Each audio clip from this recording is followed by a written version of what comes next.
Hello, I'm Mike and welcome to Camden Garden Centre. I'm going to give you some help with some gardening advice.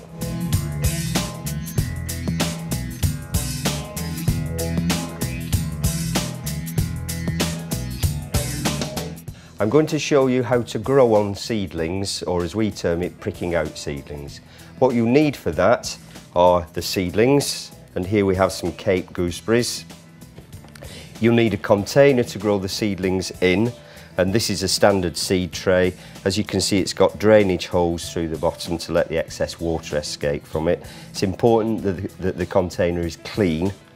You don't have to use a standard seed tray, just a small pot will do. It depends how many seedlings you want to raise. And then finally, you'll need a potting compost.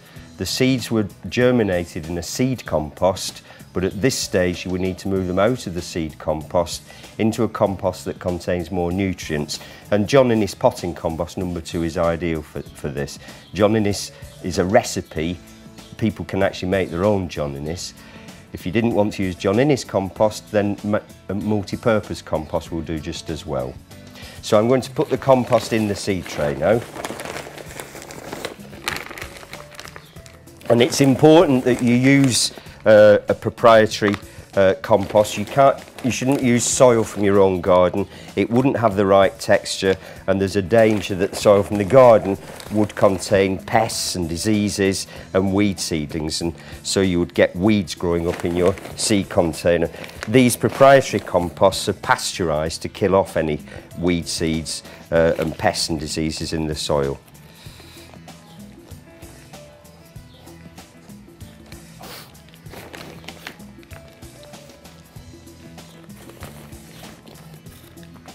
If you find that the potting compost, when it comes out of the bag, is a little bit dry, then at this stage you want to immerse the tray into some water. So I'm just going to put this in here, and you leave it there for a few minutes until the water's absorbed into the compost.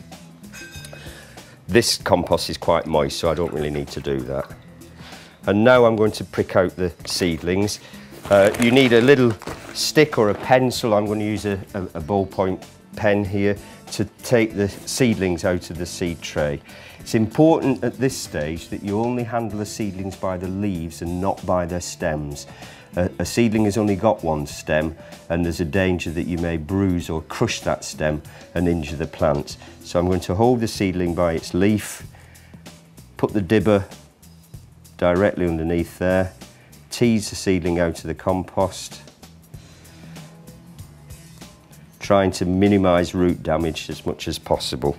And I'm going to space these 9 across and 5 down. So I just dibble a little hole there, drop the root in, and firm the soil around the base.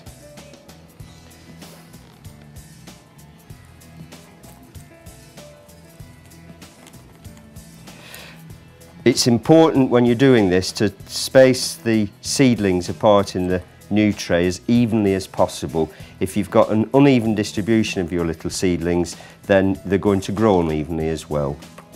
If you find that the root is very long, as it is in this case, then it's okay to just pinch off the bottom of the root there. Okay. And to get this even, I'm going to start at the other end now.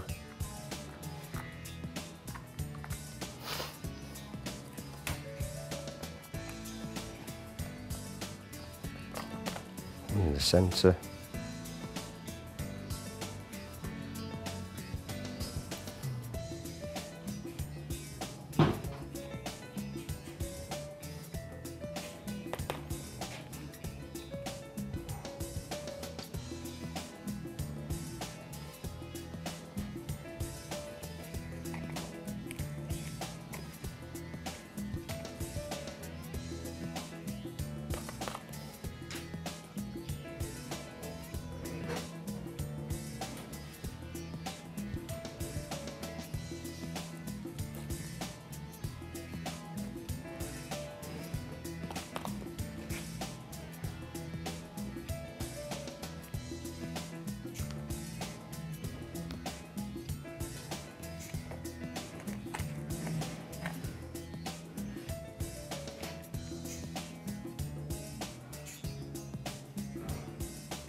that's probably enough for those, isn't it? Yeah, okay. If maybe...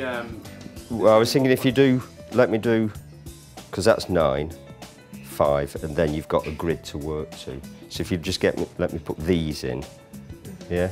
Okay. Yeah? Okay.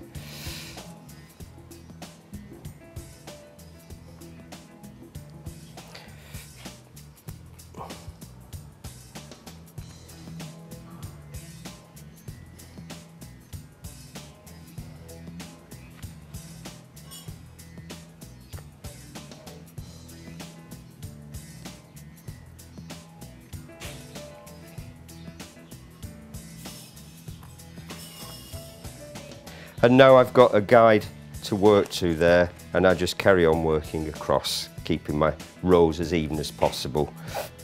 And then when you've completed this process, you need to leave these seedlings just for 24 hours in a shady part of a greenhouse, so that they can overcome the transplant shock that they've suffered in being moved out of the seed tray into this larger container.